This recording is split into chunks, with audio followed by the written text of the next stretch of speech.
오늘 말씀의 제목은 향유 냄새와 돈 냄새입니다. 어제 본문에서 예수님은 대제사장들과 공회원들이 자기를 죽이려 하자 계시던 곳에서 피하여 에브라임이란 동네로 가십니다. 예루살렘에서 이 에브라임까지의 거리는 약 20km 정도 떨어져 있는데요. 오늘 본문에 보니까 예수님은 그 에브라임에서 다시 베다니로 오시게 됩니다. 이 베다니는 예루살렘 바로 옆 동네입니다. 한 오리쯤 되는 아주 가까운 옆 동네라고 기록이 되어 있습니다. 예수님은 유월절 엿새 전에, 오늘 본문 1절에 보니까 유월절 엿새 전에라고 나오는데, 유월절이 더 가까이 오자 에브라임에서 더 예루살렘 가까운 곳으로, 유월절이 될수록 예루살렘 가까이 오시는 것을 우리가 볼 수가 있습니다. 근데 이 베다니라는 곳은 어떤 곳인가? 바로 우리가 앞 본문에서 살펴본 예수님께서 죽은 자 가운데서 살리신 나사로가 살고 있던 동네였죠. 죽었다 살아난 사람이 있던 그 동네였습니다. 예수님이 오시자 베다니에서는 큰 잔치가 열렸습니다. 그리고 그 잔치 자리에는 죽었다 살아난 나사로도 함께 있었다라고 성경은 말씀하고 있습니다. 그렇게 즐거운 잔치 자리에 갑자기 이 잔치 자리를 얼어붙게 만드는 일이 발생했는데요. 나사로의 자매였던 마리아가 예수님의 발에 향유를 붓고 자기의 머리털로 예수님의 발을 닦는 일이 일어났던 겁니다. 이 눈앞에 벌어진 엄청난 일을 보고 모두가 입을 아마 쩍 벌리고 침묵하고 있을 때 한 사람이 침묵을 깨고 말합니다. 그 사람은 바로 가룟 유다였는데요. 5절에 보면 이 향유를 어찌하여 300데나리온에 팔아 가난한 자들에게 주지 아니하였느냐라고 이야기하였습니다. 가룟 유다는 상당히 계산이 빠른 사람이었던 것 같습니다. 그 향유는 매우 비싸다는 것과 그것의 가치가 어느 정도 할지를 그 순간에 알 정도였으니까 말입니다. 300데나리온은 당시 노동자 300일치의 품삯입니다. 그러니까 1년 연봉에 해당하는 돈을 주고 살 수 있는 매우 귀하고 값진 향유를 그냥 쏟아버린 거죠. 가룟 유다는 그 비싼 것을 그냥 부어버린 그것을 보며 안타까워합니다. 그러면서 차라리 왜 가난한 자들에게 주지? 그것을 쏟아서 없애느냐라고 마리아를 향해 질책을 했던 것이죠. 여러분이라면 어떠시겠습니까? 아마 그 자리에 있던 대부분의 사람은 고개를 끄덕이며 가룟 유다의 의견이 맞다라고 생각을 했을지도 모르겠습니다. 그런데 예수님의 생각은 달랐습니다. 우리 7절로 8절에 보면 우리 예수님은 이렇게 말씀하십니다. 예수께서 이르시되 그를 가만두어 나의 장래할 날을 위하여 그것을 간직하게 하라. 가난한 자들은 항상 너희와 함께 있거니와 나는 항상 있지 아니하리라 하시니라. 오늘 본문에서 우리가 생각해 볼 것은 무엇인가? 주님은 우리의 마음을 아신다. 주님은 우리 마음의 깊은 곳의 동기를 아신다. 우리가 이것을 좀 생각해 볼 수 있겠습니다. 사람들이 볼 때 마리아의 행동은 너무 어리석고 무모해 보이는 것이었어요. 어떻게 말이 1년치 연봉이지 그것을 그냥 쏟아버립니까? 가룟 유다의 말처럼 차라리 팔아서 가난한 자들에게 주거나 아니면 정말 예수님께 잘해드리고 싶으면 차라리 그 돈을 가지고 예수님께 좋은 옷을 사드릴 수도 있고 예수님께 좋은 음식을 대접해드릴 수 있고 혹은 예수님의 제자들이 경비를 할 수 있도록 그 돈을 드릴 수도 있는 것 아니겠습니까? 주님을 위한 것도 좋지만 그녀의 행동은 너무나도 무모하고 어리석어 보이는 것이었죠.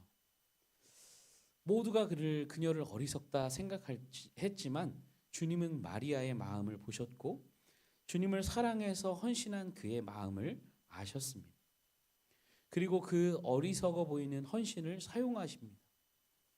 그래서 그녀는 주님을 위해 주님을 사랑해서 쏟았을 뿐인데 그것이 주님의 장례를 위한 준비가 되도록 사용하신 것이죠. 주님은 그 귀한 마음을 아시고 그녀의 헌신을 귀하게 보신 것입니다. 사랑하는 제주그린교회 성도 여러분, 주님은 우리가 주님을 사랑하는 그 마음을 아십니다. 주님을 사랑해서 한 그 헌신을 보시고 남들은 좀 어리석다, 무모하다라고 말할 수도 있지만 주님은 우리의 마음의 중심을 보시고 또 그 우리의 작은 헌신, 남들이 보기에는 어리석다 말하는 그 헌신을 사용하셔서 하나님 나라의 역사에 귀하게 사용하실 줄 믿습니다. 주님은 마리아의 중심만 보실 뿐 아니라 가룟 유다의 중심도 아셨죠. 이 유다는 그럴듯한 말로 자신의 탐심을 포장했습니다. 마음속에 욕심이 있으면서 그것을 마치 가난한 자들을 위한 것처럼 포장을 했죠. 근데 성경에 보면 그의 마음을 정확히 기록합니다. 이렇게 말하면 6절입니다. 가난한 자들을 생각함이 아니요 그는 도둑이라 돈꾀를 맞고 거기 넣는 것을 훔쳐가미로라. 평소에도 예수님과 제자들이 쓰기 위해 모아놨던 그 경비들을 자주 자기의 주머니에 넣었던 것 같아요.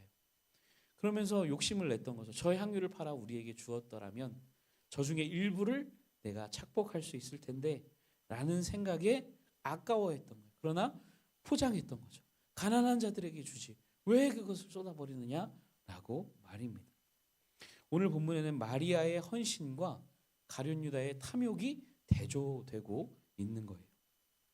우리가 어떤 쪽이든 주님은 우리의 중심을 아시는 거죠. 가룟 유다처럼 아무리 포장하려 해도 주님 앞에 우리의 마음을 숨길 수는 없습니다. 우리의 마음은 어떤가? 마리아처럼 주님께 드리는 것을 기뻐하십니까? 남들이 보기에 어떨지 모르지만 주님 앞에 내 물질과 시간과 노력을 드리는 것을 우리는 즐거워하는가? 아니면 가룟 유다처럼 그럴듯한 말로 포장하지만 주님께 드리는 것을 아까워하고 있지는 않는지 오늘 우리의 모습을 돌아볼 수 있기를 원합니다. 한편 오늘 본문에는 주님의 죽음이 곳곳에 암시되고 있어요. 1절에 보면 유월절이라는 말이 나옵니다.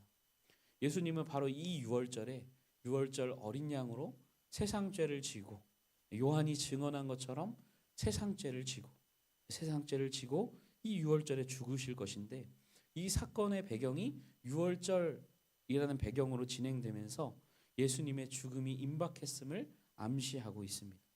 또 4절에 보면 이 가룟 유다를 예수를 잡아줄 가룟 유다라고 이야기를 하고 있고요.